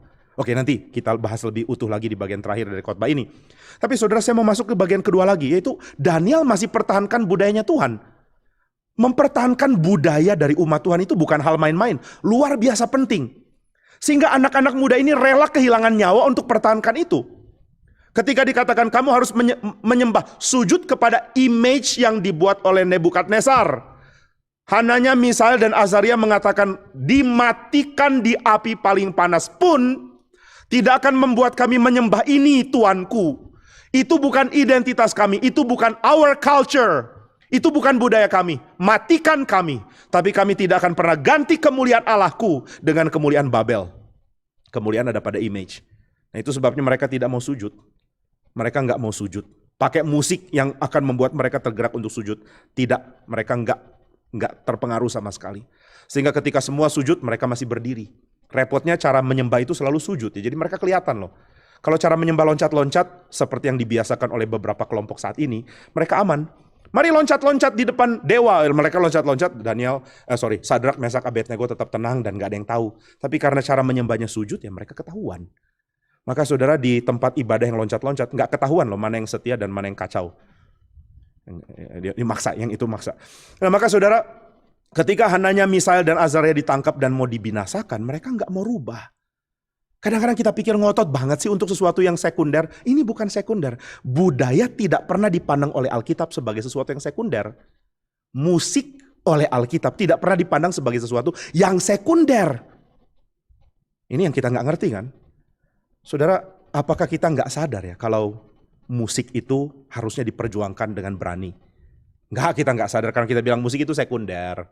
Sudahlah. Mau musik apa seleranya terserah saya kan. Tapi enggak, ternyata anak-anak muda ini punya pikiran lain dan Alkitab memuji tindakan mereka. Alkitab memuji tindakan mereka yang membiarkan diri dibakar demi mempertahankan culture, demi mempertahankan budaya. Dan mereka pertahankan itu untuk menggenapi apa yang Tuhan janjikan sebelum mereka, yang Tuhan janjikan dari Yesaya kepada Ahaz atau kepada pembaca Yesaya. Bahwa yang akan hancurkan budaya bukan Syria kepada Yerusalem, tapi dari Yerusalem ke bangsa-bangsa lain. Bukan perusakan budaya, pengaruh budaya. Apakah Syria akan ganti budaya Israel dengan budaya Syria? No, itu yang Tuhan katakan. Tidak, aku akan bikin negara mereka kosong. Tapi selanjutnya, Babel kok sukses hancurkan Yerusalem? Sepertinya sukses, tapi Tuhan mengatakan, no, aku akan berikan ada tunas bangkit dari tengah-tengah Babel. Dari tengah-tengah Babel, budayanya Tuhan yang akan dominan. Nah, ini yang Tuhan nyatakan dan kita sangat kagum dengan apa yang digenapi lewat salah satunya lewat Daniel dan teman-temannya. Mereka dengan ngotot mengatakan budaya dari Yahweh akan bukan cuma tersisa dalam diri kami, tapi akan menyebar keluar. Dan ini terbukti kan, setelah itu raja mulai goyah. Bukan budaya Babel yang mendominasi Yerusalem, sekarang budaya Yerusalem mulai ganggu-ganggu Babel di kandangnya sendiri. Ini bayangkan ya saudara, dalam pandangan orang ini seperti, mohon maaf ya orang-orang Bandung, ini seperti Persib lawan Barcelona di Camp Nou di Barcelona, dan yang menang Persib. Gitu kira-kira ya. Ya Daniel itu Persib dan Babel itu Barcelona. Bayangkan di tengah-tengah kerajaan Babel, Nebukadnezar mengatakan, panggil Daniel, saya mau tahu nasihatnya dia. Ini setelah dia bisa baca mimpi tentunya. Dan baca mimpinya pun bukan mimpi yang menakjubkan bagi Nebukadnezar, mimpi yang menakutkan sebenarnya.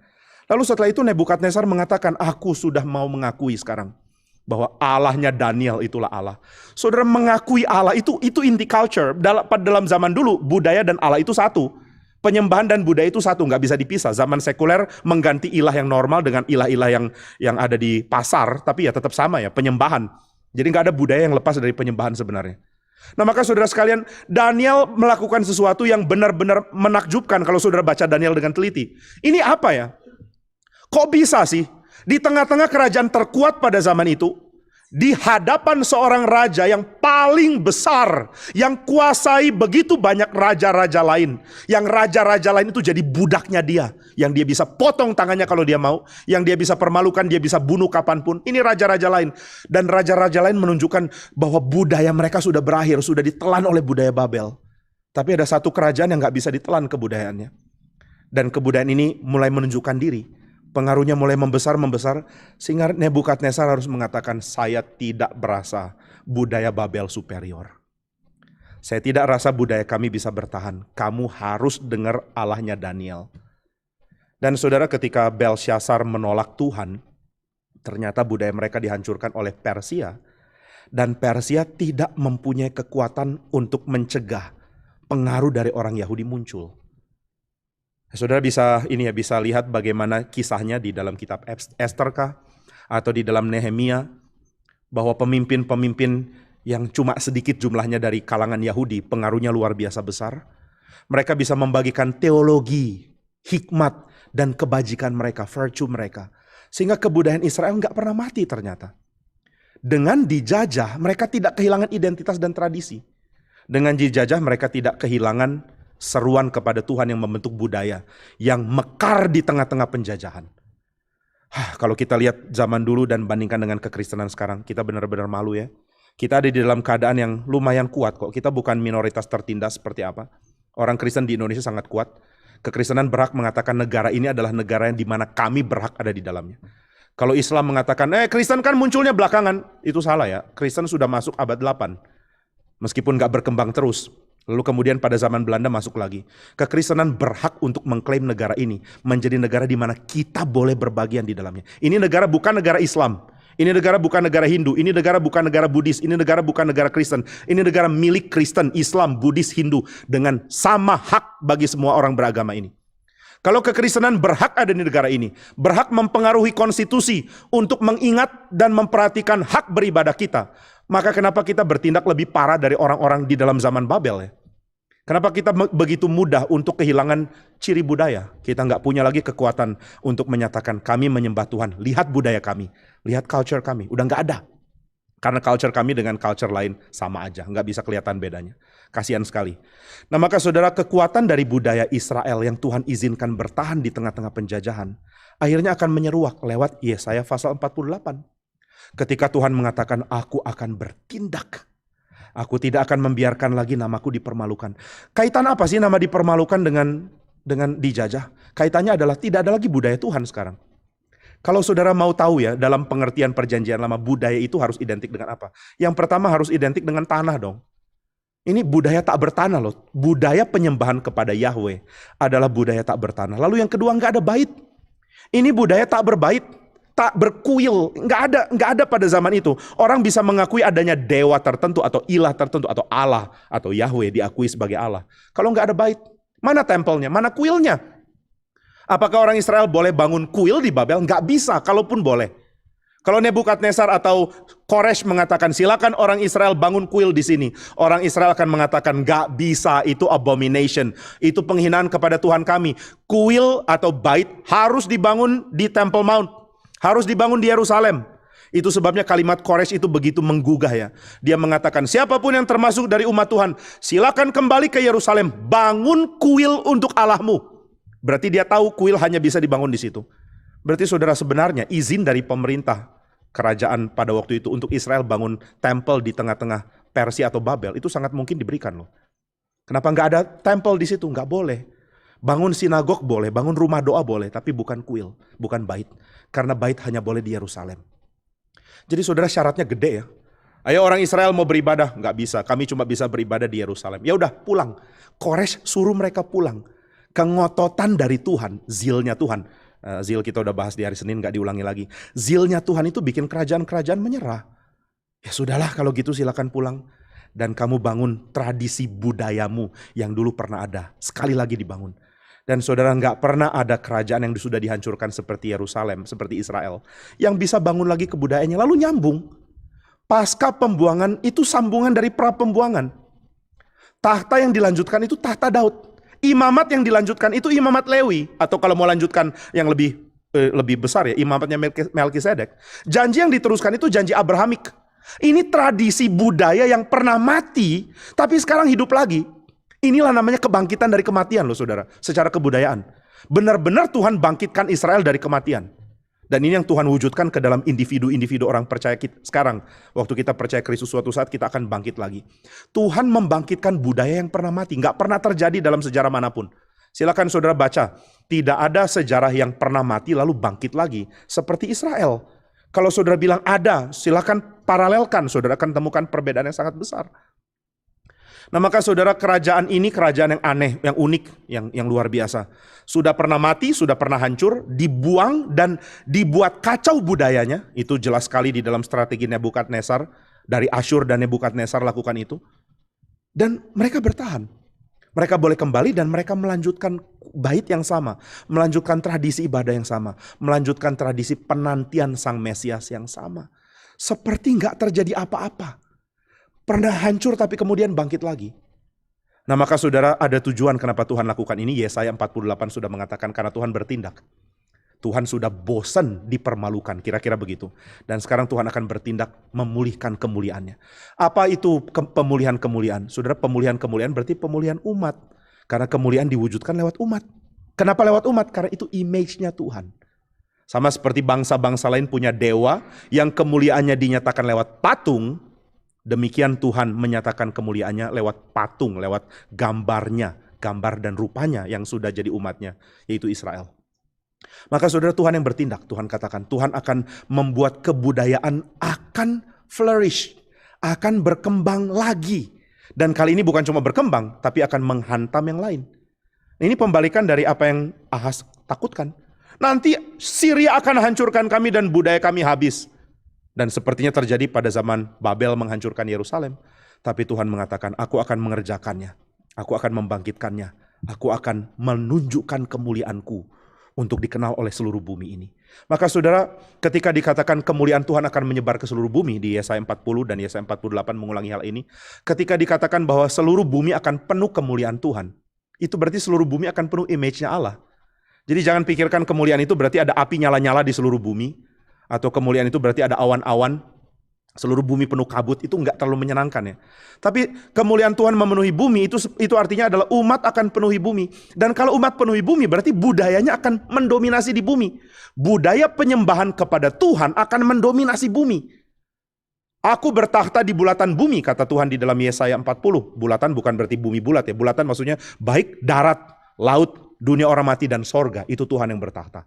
Seluruh bulatan, yaitu seluruh alam, baik surga, dunia orang mati semuanya. Itu Tuhan yang bertakhta.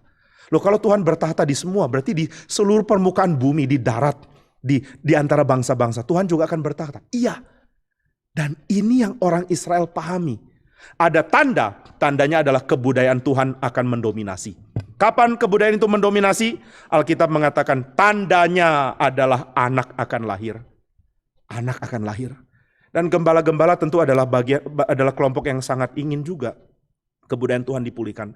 Karena ketika mereka melihat menakjubkannya rencana Tuhan memulihkan Israel, bait Allah berdiri, Yerusalem berdiri, kemudian Israel mempunyai imamat yang berjalan lagi. Mereka berpikir, wah ternyata Tuhan hebat ya, mempertahankan kebudayaan yang pernah mati ini, dibangkitkan lagi.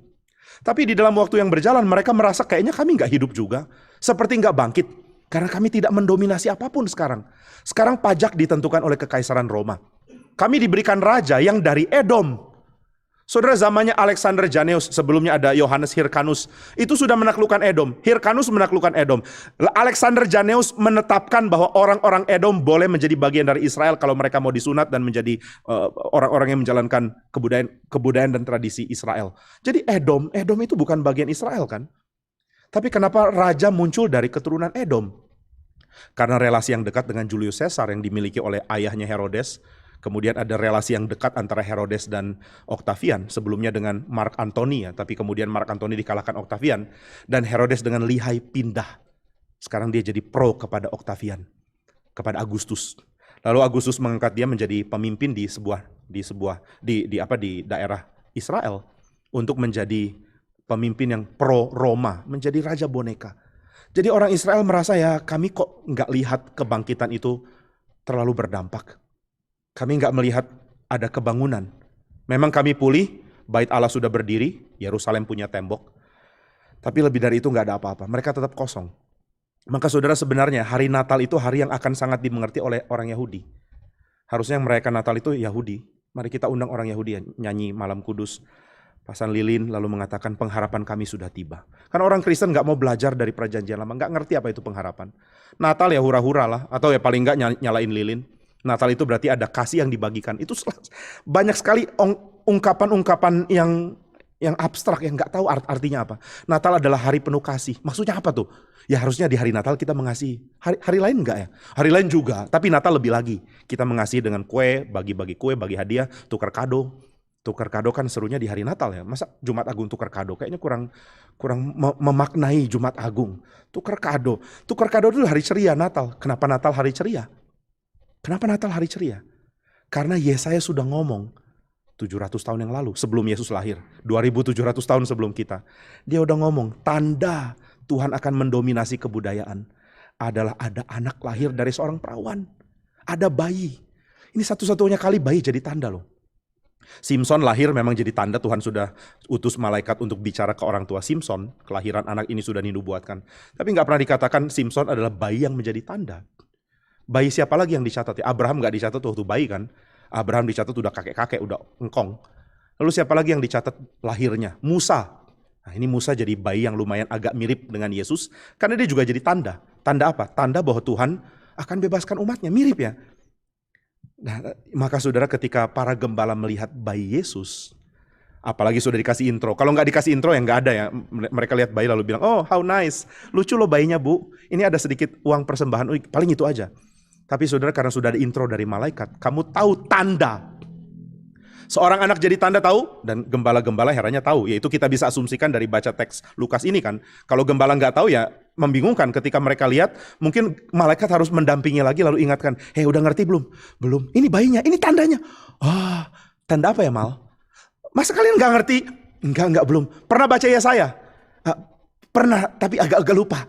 Kamu tahu Yesaya 7? Oh iya, itu setelah Yesaya 6. Kamu tahu isinya? Aduh lupa. Agak lama loh ceritanya, agak panjang. Karena malaikat dengan sabar berusaha menjelaskan ke gembala. Kamu tahu nggak maksudnya ini? Enggak, ini saya jelasin lagi ya kondisi teologinya. Enggak terlalu ngerti. Ini latar belakang budaya teh naon. Aduh kamu kok rumit banget sih diajar. Masa kamu nggak tahu apa-apa sih gembala? Saudara, malaikat pun bisa stres loh kalau kasih tanda ke orang yang nggak ngerti teologi sama sekali. Hai gembala-gembala, malaikat. Ada tanda bagimu. Oh great, tanda apa? Ada bayi terbaring. Kok itu tanda sih? Aduh, malaikat mulai garuk-garuk kepala. Itu seperti yang dikatakan di Yesaya. Yesaya, oh maaf kami baru sampai Kejadian pasal 2 saat teduhnya. Selama 20 tahun. Karena kami mau mengejar pembacaan 100 tahun 2 pasal. Ya saudara, gak ada gunanya ya. Orang Kristen jadi Kristen tapi gak pernah baca Alkitab. Gak pernah ngerti teologi. Apa nikmatnya sih jadi Kristen gak ngerti teologi? Saya gak ngerti loh. Saya mau belajar teologi bukan karena saya jadi hamba Tuhan. Saya belum masuk STT, sangat ingin tahu apa yang jadi kepercayaan orang Kristen. Apa serunya lu jadi Kristen gak ngerti teologi? Apa serunya? Oh saya udah coba pak tapi rumit. Ya memang rumit awalnya. Saya baca, bayangkan ya saudara, saya mau baca buku-buku teologi. Saya beli dari Momentum, saya beli Berkhof. Saya baca Berkhof 3 halaman mau muntah loh. Karena saya rasa bodoh banget. Entah saya yang bodoh atau orang ini kepintaran atau yang nerjemahin yang ngawur, saya gak tahu yang mana. Pokoknya ada sesuatu yang salah di sini. Kenapa gua gak ngerti? Lalu saya coba baca-baca masih nggak ngerti. Dan itu berlangsung berbulan-bulan. Berbulan-bulan baca tanpa ngerti apa yang dibaca. Kalau saya udah berhenti, saya nggak jadi hamba Tuhan. Untungnya saya nggak berhenti, saya nggak tahu kekuatan apa yang suruh saya baca terus. Berbulan-bulan baca nggak dapat apa-apa, apa gunanya? Tapi saya sadar berbulan-bulan baca nggak ngerti apa-apa. Karena saya terlalu lama nggak mau baca hal-hal begini. Terlalu lama jadi Kristen tanpa belajar. Akhirnya buahnya mulai terlihat lewat setahun loh. Lewat setahun baru mulai ngerti, oh ini toh maksudnya. Bersamaan dengan membaca kitab suci, membaca Berkhof, saya sebut nama Berkhof pun masih merinding. Mengingat kerumitan yang dulu saya pahami. Lalu coba Institutio, mama saya sampai tanya, yang kamu baca sebelumnya udah ngerti belum? Belum. Terus kamu sekarang beli buku apa? Institutio. Lalu saya beli juga Warfield. Saya bahkan gak tahu siapa Warfield. Pokoknya keren, ada war-nya, lalu ada field, berperang di dalam sebuah ladang. Ya saya beli aja lah bukunya, saya nggak tahu siapa dia. Pokoknya kalau dijual di Momentum harusnya aman gitu kan. Lalu ketika saya baca saya nggak ngerti, saya berjuang untuk ngerti, masih nggak ngerti juga. Baca nggak ngerti. Terus istilah-istilah teologi saya benar-benar kurang. Tapi akhirnya karena bertahan dan bertekun, ya lumayan lah. Dan dari lumayan menjadi agak lumayan nambah. Dan akhirnya menikmati kekristenan yang berteologi. Maka saudara saya mau tanya ya, saudara jadi Kristen yang berteologi nggak? Kalau nggak, cobalah. Karena you don't know what you're missing. Saudara nggak ngerti kehilangan apa kalau nggak ngerti teologi. Bener-bener deh. Saudara nggak ngerti indahnya Alkitab tanpa ngerti teologi. Akhirnya tema yang dimengerti itu lagi. Tema dangkal yang namanya pokoknya mati masuk surga. Cuma itu aja. Dan Alkitab nggak cuma bicara itu. Nah maka saudara herannya para gembala ngerti apa yang dimaksudkan malaikat. Sehingga malaikat bisa nyanyi. Kalau nggak mereka nggak nyanyi loh. Mereka sibuk PA. Kami harusnya nyanyi di jadwal, Tuhan suruh kami memuji Tuhan, tapi gara-gara lu nggak ngerti, ya kami tunda dulu lah puji-pujian. Khotbahnya diperpanjang. Enggak, mereka bisa nyanyi, mereka bisa memuji Tuhan, karena para gembala ngerti apa yang mereka maksud. Yaitu apa yang Tuhan janjikan lewat Yesaya 7 dan 8. Terbukti lewat kelahiran Kristus. Ini kelahiran yang merubah budaya. Maka ketika mereka melihat, mereka bersuka cita dan mereka tahu kemuliaan bagi Allah itu adalah sesuatu yang real. Mereka memuliakan Allah karena mereka melihat semua yang mereka percaya dengan apa yang mereka melihat. Klop, nyambung. Apa yang Tuhan mau lakukan? Yang Tuhan mau lakukan adalah di dalam kelahiran Sang Mesias ada budaya yang akan Tuhan kembangkan. Nah, ini yang sebenarnya mau dituju, yang mau dikatakan oleh Injil Lukas. Maka saudara, di dalam bagian yang terakhir saya akan kaitkan dengan zaman kita sekarang. Apa sih dominasi budaya yang dikerjakan oleh Kristus? Kristus sudah lakukan apa? Apa yang dia sudah capai waktu dia lahir? Kelahirannya memberikan tanda apa sebenarnya? Nah, saya akan kaitkan ini dengan kebudayaan kita sekarang. Saya mau kaitkan bahwa kebudayaan kita sekarang adalah kebudayaan yang sangat perlu didominasi oleh kebudayaan umat Tuhan. Nah, kebudayaan umat Tuhan dikatakan dengan kelahiran Kristus akan mendominasi dunia. Dan ternyata kebudayaan ini tidak bisa diwakili oleh tradisi saja. Ini sesuatu yang hal pertama yang harus kita sama-sama pahami. Kebudayaan yang dipenuhi dan digenapi oleh sang anak yang lahir ini tidak sama dengan kebudayaan Israel yang diteruskan.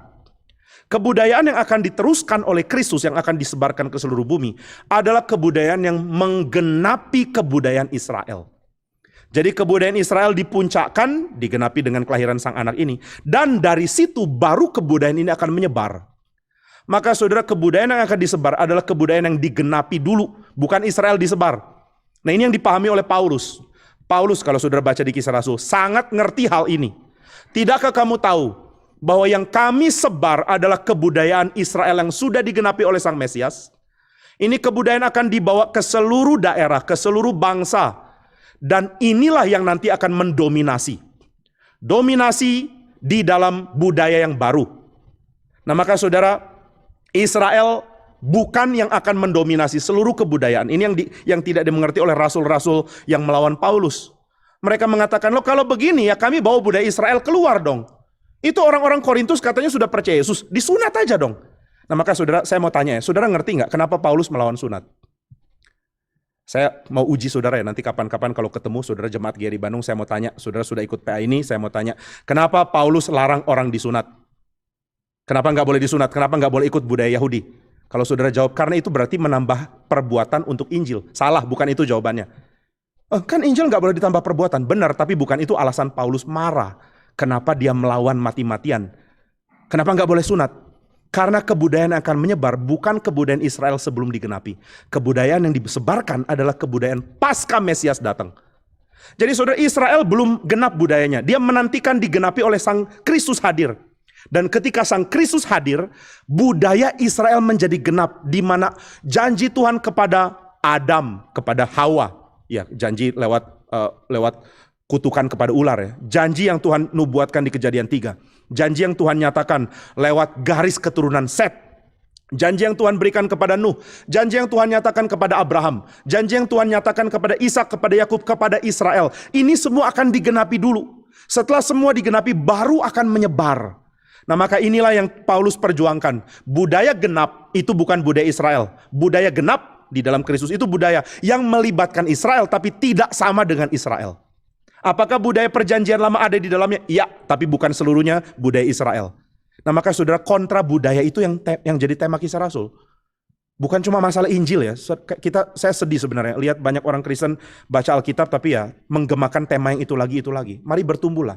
Alkitab itu begitu limpah kok. Kenapa nggak ngerti kelimpahannya loh? Maka saudara, Kisah Rasul itu sedang bahas tentang pertempuran budaya.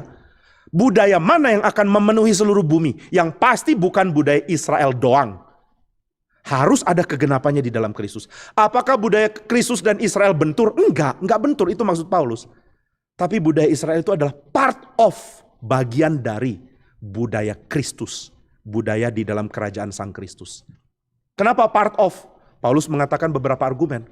Karena di dalam budaya lama, budaya Taurat, dia pakai istilah itu ya, budaya Israel, belum ada kebangkitan. Semua mati kok. Kalau kamu sebarkan budaya yang ujungnya mati, apa gunanya? Maka perlu ada budaya bangkit. Budaya bangkit dari mana? Dari Kristus.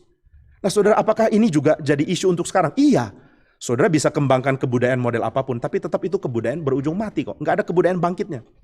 Lalu Paulus menekankan bahwa tradisi Yahudi yang disalah mengerti itu tradisi angkuh. Tradisi glory for self. Tradisi kemuliaan bagi diri. Budaya kami lebih superior dari yang lain, maka kami taklukkan kamu. Tapi kekristenan atau budaya Kristus mengatakan, budaya kami menggenapi kamu karena aku berkorban demi kamu. Aduh, itu bedanya jauh sekali. Maka saudara, kebudayaan Israel yang belum genap nggak bisa dipakai untuk mendominasi ke seluruh dunia. Yang terjadi adalah keangkuhan kebudayaan. Dan Paulus mengatakan yang kami bawa adalah salib. Yang kami bawa adalah penggenapan Israel yang akan menggenapi bangsa-bangsa lain juga. Paulus meletakkan Israel sama dengan bangsa-bangsa lain sebagai bangsa yang perlu digenapi kebudayaannya dengan kehadiran Kristus. Nah, ini indah sekali kalau kita lihat. Maka Paulus melawan mati-matian orang-orang yang mengatakan harus suruh mereka untuk disunat, suruh mereka jalankan segala kebiasaan orang Yahudi. Paulus bilang nggak bisa. Kenapa nggak bisa? Karena budaya yang kami bawa bukan budaya Israel plek dibawa ke semua, tapi budaya Israel versi digenapi Mesias. Apakah budaya Israel versi digenapi Mesias ini adalah temuan baru Paulus? Tidak, sudah ada di dalam perjanjian lama. Bukankah Yesaya pasal bagian akhir mengatakan di dalam kerajaan Allah itu akan ada damai? Bukankah di dalam kitab Yesaya juga dikatakan bahwa penggenapan dari tradisi Israel adalah adanya sang hamba yang dianiaya? Bukankah dikatakan Tuhan akan membela kemuliaannya dengan menyebarkan umatnya ke seluruh bumi, dengan menampung bangsa-bangsa lain menjadi bagian dari mereka? Jadi perjanjian lama sudah bicara. Tapi budaya Israel yang sempit tidak memahami bicaranya perjanjian lama. Itu isu yang Yesus sudah angkat. Kamu gak ngerti teologi sih. Kamu gak ngerti kuasa Allah dan firman Tuhan. Atau dengan kata lain kalau pakai bahasa kita, kamu gak ngerti power dan kamu gak ngerti teologi. Simple. Bagi Kristus dan juga bagi seluruh surat perjanjian lama, tidak mengerti teologi membuat engkau tidak kenal Tuhan. Ataupun kalau kenalnya cuma dangkal. Gak pernah mengalami kelimpahan di dalam Tuhan. Maka kebudayaan dirombak dan didominasi oleh kebudayaan Israel setelah digenapi Kristus, setelah Kristus mati dan bangkit. Maka surat Ibrani menggambarkan kebudayaan tradisi bait, ada imamat yang menyembah Tuhan lewat pelayanan di bait. Sekarang dirubah, imamnya melayani Tuhan di surga. Sang imam pergi ke surga. Imam besar ini ada di ruang maha suci. Dan antara kita dan ruang maha suci sudah tidak ada yang memisahkan lagi. Sekarang kita bisa akses dengan penuh sukacita. Kita bisa melihat kumpulan yang meriah itu. Ini yang dikatakan surat Ibrani. Jadi saudara, ada reinterpretasi PL lewat Kristus. Dan itulah budaya yang mau diperkenalkan ke seluruh dunia. Lalu budaya kita sekarang perlu nggak diperkenalkan dengan budaya Kristus? Sangat perlu. Sangat perlu. Dan kita akan batasi, ada begitu banyak yang bisa dibagikan. Tapi sekarang kita batasi hanya di dalam peristiwa kelahiran. Di dalam peristiwa kelahiran Kristus ada perombakan budaya apa sih yang bisa menolong untuk kita sekarang? Saudara, budaya kita sekarang adalah budaya mencari kemuliaan bagi diri. Finding the glory for self. Coba lihat, kita berusaha untuk lakukan apa? Itu untuk diri kok. Saudara kuliah misalnya, atau saudara kerja, supaya dapat prestasi. Nanti ujung-ujungnya prestasi itu adalah untuk cari kemuliaan bagi diri. Jadi manusia ingin kemuliaan, tapi kemuliaan di mana nggak tahu. Kemuliaan itu adalah sesuatu yang dicari bagi diri. Dan itu biasanya akan dikaitkan dengan sesuatu di luar kita kan, pencapaian kita. Jadi saudara, kebudayaan kita sekarang, kebudayaan umumnya orang di dalam zaman sekarang, adalah kebudayaan pencarian kesia-siaan, vain glory. Ada pencarian vanity, kesia-siaan. Saya dapat definisi yang bagus dari kamus ya tentang vanity, tentang kesia-siaan. Apa itu kesia-siaan? Kesia-siaan adalah excessive pride of one's own achievement. Kebanggaan yang berlebihan dari pencapaian diri. Jadi diri mencapai sesuatu dan ada kebanggaan berlebihan. Saya hebat karena sudah mencapai ini. Dan kita mungkin akan pamerkan itu ya, kita akan pamerkan foto-foto kita atau pencapaian kita. Itu yang dianggap sebagai pencapaian budaya. Apa itu pencapaian budaya? Pencapaian budaya adalah keunggulan yang kita bisa capai lewat prestasi yang kita usahakan dan perjuangkan. Tentu bangga kalau saudara menjadi orang terhormat atau orang yang unggul. Saudara ranking 1 atau saudara lulus dari sebuah universitas dengan magna cum laude. Kalau bahasa Sunda jadi magna cum laude gitu ya. Nah, jadi saudara mencapai level yang paling tinggi, level yang diakui dan ada kebanggaan. Dan kita menafsirkan dengan cara yang fatal bahwa inilah yang harus kita capai. Kenapa kita berjuang untuk memajukan kebudayaan? Supaya ada vain glory, ada excessive pride, ada kebanggaan berlebihan atas pencapaianku. Inilah pencapaianku. Saya mau capai sesuatu dan saya bisa pamerkan. Nah saudara, mungkin kita tidak lihat ini sesuatu yang salah ya. Ini adalah kebiasaan yang akan dibangun di dalam tradisi manapun kok. Sebuah bangsa akan berusaha maju supaya ada kebanggaan terhadap apa yang sudah bisa dicapai. Bukankah ini wajar? Ketika sebuah bangsa mencapai pencapaiannya, ketika seseorang mencapai pencapaiannya, lalu mengatakan inilah kemampuan saya untuk mencapai. Nah saudara, saya tidak melarang tentunya adanya kompetisi atau saudara mau ikut lomba, silahkan. Tapi ya yang harus diingat adalah ketika saudara berhasil, saudara tidak lagi menjadi orang yang ada di dalam keadaan tadi, excessive pride of one's own achievement. Saudara juara dan saudara anggap itu ringan. Atau saudara kalah dan saudara anggap itu ringan. Dan ya mungkin kita bisa ikut kompetisi untuk melihat gimana sih kita bisa berjuang di tengah-tengah dunia ini. Bagaimana saya melihat kompetisi? Bisakah saya menjadi lebih unggul tanpa menjadi sombong atau ternyata kalah dan tanpa menjadi hancur? Tentu ada banyak cara ya, ada banyak trik kalau mau dibilang untuk menjadi Kristen di tengah kompetisi. Saudara nggak perlu anti kompetisi. Nggak perlu rombak sekolah anak saudara hanya karena sekolah anak saudara memperlakukan ranking. Lalu saudara mengatakan ranking itu tidak Kristen, itu excessive pride of one's own achievement. Itu budaya kafir. Kami dari budaya Israel yang sudah dipulihkan oleh Kristus menentang perrankingan. Ya mungkin saudara menentang karena anak di ranking agak belakang kali ya. Kalau nomor 1 kita mengatakan, mari kita cari cara untuk melihat ini secara Kristen. Anakku ranking 1. Nah jadi saudara ada keinginan yang berlebihan untuk memamerkan pencapaian diri. Kita nggak menyerang pencapaian ya. Saudara, saya nggak sedang mengkritik usaha manusia untuk mencapai yang terbaik. Saudara punya pekerjaan lalu saudara ingin mencapai yang lebih baik lagi. No problem dong. Tapi yang jadi parah adalah kita nggak ngerti apa itu kemuliaan. Maka kita bisa tafsirkan bahwa budaya kita adalah budaya yang yang salah sasaran untuk mengerti kemuliaan. Saya sedikit nyontek catatan khotbah Pendeta Ivan yang dicatat oleh istri saya, itu nggak tahu tahun berapa ya, pas saya lagi baca ayat ada di situ. Dikatakan bahwa kemuliaan Tuhan itu apa? Kemuliaan Tuhan itu bukan kemuliaan yang dicari oleh dunia. Dunia berusaha untuk mencari kemuliaan. Kalau Tuhan enggak, Tuhan membagi kemuliaan. Dia udah mulia kok, dia membagikannya. Dia membagikannya ke siapa? Ke image-nya. Tuhan mulia, lalu Tuhan menyatakan kemuliaan lewat image-nya. Sedangkan kita image, kita dapat kemuliaan dari Tuhannya. Sayangnya kita enggak bertuhan, maka kita cari kemuliaan dari mana kita enggak tahu. Sehingga kita kekurangan kemuliaan dan kita cari keluar. Dan kita menjadikan tema-tema abstrak tentang kemuliaan itu menjadi Tuhan kita. Misalnya, apa itu kemuliaan? Kemuliaan adalah diakui sesama kita. Ya karena kita nggak bertuhan, maka kita nggak tahu kemuliaan itu dibagikan oleh Tuhan. Sehingga kita tidak kejar itu, kita kejar sesuatu yang akan membuat kita menjadi narsis. Ini ya tema narsisisme, budaya narsisistik. Ada yang mengatakan, salah satunya Sherry Turkle, seorang pengajar sosiologi di MIT. Dia mengatakan narsisisme itu identik dengan abad 21. Segalanya itu tentang diri. Dia pernah mengatakan kalimat ini, dia kutip dari seseorang, saya lupa siapa yang dia kutip, tapi bukan dari dia ya, bukan dari Sherry Turkle. Sherry Turkle pernah mengatakan bahwa zaman dulu orang sangat khawatir dengan kemudahan orang bikin kamera. Ya, saudara pasti tahu ceritanya kan, persaingan Kodak dan Fuji dan segala macam, nggak boleh sebut merek, sorry. Akhirnya Amerika dibanjiri dengan alat untuk foto yang murah, semua orang bisa beli. Lalu pernah ada kalimat, wah kalau kamera begitu murah, gawat. Kenapa gawat? Karena foto orang-orang akan bertebaran kemana-mana. Akan dengan mudah orang difoto dan fotonya bisa ada di mana-mana. Lalu Sherry Turkle mengatakan, abad 21 mengatakan itulah mimpiku, fotoku ada di mana-mana. Itu saya taruh fotoku di Facebook supaya, sekarang Facebook nggak laku ya. Saya nggak tahu lah, saya nggak ngikutin. Instagram lah, atau apapun yang baru yang saya udah nggak update lagi. Saya mau taruh fotoku di situ supaya dipandang oleh semua orang. Ada saatnya di mana foto itu adalah bagian dari ruang tamu kita, dinikmati oleh keluarga dekat. Sekarang enggak, sekarang foto itu dipamer kemana-mana.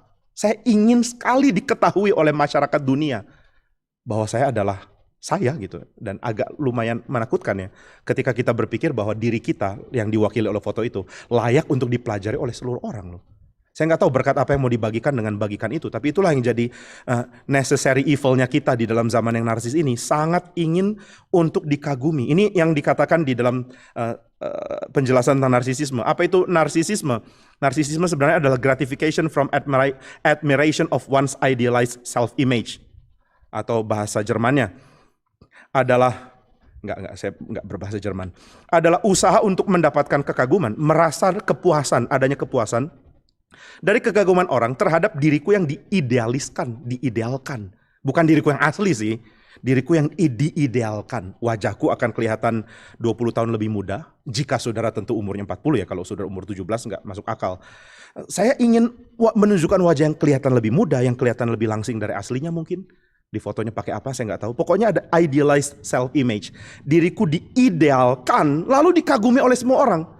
Saudara, kenapa aku mau diriku diidealkan? Karena aku cuma image. Yang ideal itu adalah yang memberi memberi meaning kepada diriku sebagai image. Kalau saya cuma image, saya perlu dapat kemuliaan dari luar diri saya. Tapi itu yang kita nggak dapat kan, makanya kita idealize ourselves. Kita mau jadikan diri kita ilah, tapi kita nggak tahu kemuliaan dapat dari mana. Maka kita menjadikan diri kita Allah dan kita dapat kemuliaan dari diri kita yang diidealkan. Waduh, ini rusak sekali ya, benar-benar kacau. Budaya kita adalah budaya kekacauan, budaya yang kacau karena kita nggak tahu lagi kemuliaan itu ada di mana. Akhirnya kita mencari kemuliaan dengan mencapainya, mengidealkan diri kita, sampai kita sadar kita nggak bisa ideal. Sampai kita sadar bahwa gambaran ideal tentang diri kita adalah bohong, lalu kita masuk dalam keadaan kosong dan depresi loh. Kenapa artis bisa bunuh diri ya? Ya karena mereka merasa diri mereka sudah diidealkan, tapi mereka rasa bukan ini. Terus apa kalau begitu? Kemuliaan seorang manusia adanya di mana ya? Nah maka saudara, budaya kita adalah budaya yang menyembah berhala. Berhalanya adalah namanya idealisasi dari diri kita. Diri kita yang di-idealized, diriku yang diidealkan. Ini sebenarnya inti dari narsisisme. Tapi saudara, kelahiran Kristus bentur dengan ini. Kristus tidak membawa dirinya meskipun dia sanggup. Dia adalah sang Allah yang datang menjadi manusia. Bukti bahwa dia rela menjalankan kehendak Bapa dengan menjadi manusia adalah dia jadi bayi. Saudara, sebagai seorang bayi, kemuliaan apa yang bisa dimiliki? Nggak ada orang akan terlalu menganggap serius bayi kecuali menganggapnya lucu, menggemaskan, dan hal-hal lain yang berkait dengan lucu tadi ya. Nggak ada yang lihat seorang bayi lalu mengatakan, engkau begitu berwibawa, hai anak bayi. Belum pernah saya menemukan komen itu ya. Ketika ada orang post foto bayi, lalu komentar di bawahnya, dia sangat bijaksana, aku ingin mencari hikmat dari dia. Atau melihat wajah bayi dan mengatakan, inilah my future king. Right now I want to worship him. Gitu. Nggak ada. Yesus satu-satunya. Dan orang nggak mungkin mau menyembah Yesus karena melihat dia sebagai bayi kan. Orang menyembah Yesus karena pesan yang dia dapat dari Bapa. Sang Bapa meninggikan sang anak. Meskipun sang anak cuma bayi. Waktu dia dibaringkan di palungan. Bayi dibaringkan di palungan, tempat minum binatang. Di tengah-tengah binatang, di tengah-tengah kandang. Saudara kalau tahu rumah orang zaman dulu, atas itu buat tempat tinggal, bawah itu untuk gudang dan tempat binatang. Nggak ada orang tidur situ. Tapi Maria nggak punya tempat. Yusuf dan Maria sudah benar-benar terdesak. Maria harus melahirkan. Sehingga mereka melahirkan di kandang. Di tempat di mana ada binatang tinggal di situ. Buang air di situ. Buang air besar di situ. Dan Yesus lahir di situ. Saudara bayangkan ya, mau besuk orang lahirnya di tempat kayak beginian. Rasanya gimana? Tapi nggak ada orang yang datang tanpa memuji dan menyembah. Karena sang Bapa yang menggerakkan mereka. Nah ini gambaran indah kan. Kenapa sih kita mau ditinggikan dengan cara yang lain? Kalau saudara mau dapat kemuliaan, dapat dari Tuhan dong. Kalau Tuhan mau tinggikan kita, dia bisa. Kalau enggak pun enggak masalah. Yang penting kita diterima oleh dia. Nah maka kelahiran Kristus itu adalah satu alternatif yang sangat penting untuk melawan kebudayaan kita. Kebudayaan mencari glory bagi diri.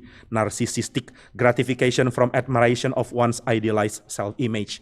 Berhenti mengidealisasikan gambar diri dalam bentuk apapun. Baik itu gambar dalam bentuk dominasi, mungkin suami-suami ingin mengidealisasikan self-image-nya dengan menindas istri. Saya suamimu, saya kepala, lu mesti tunduk sama saya. Itu idealized self-image. Gambar diri yang diidealkan. Istri-istri mau dapatkan gambar diri yang diidealkan dengan menjadi pemimpin, termasuk memimpin suami. Saya bisa ngatur suamiku itu apa? Saya pokoknya yang menentukan. Termasuk dalam banyak hal ya. Dosa itu sebenarnya adalah mengidealkan diri, image diri.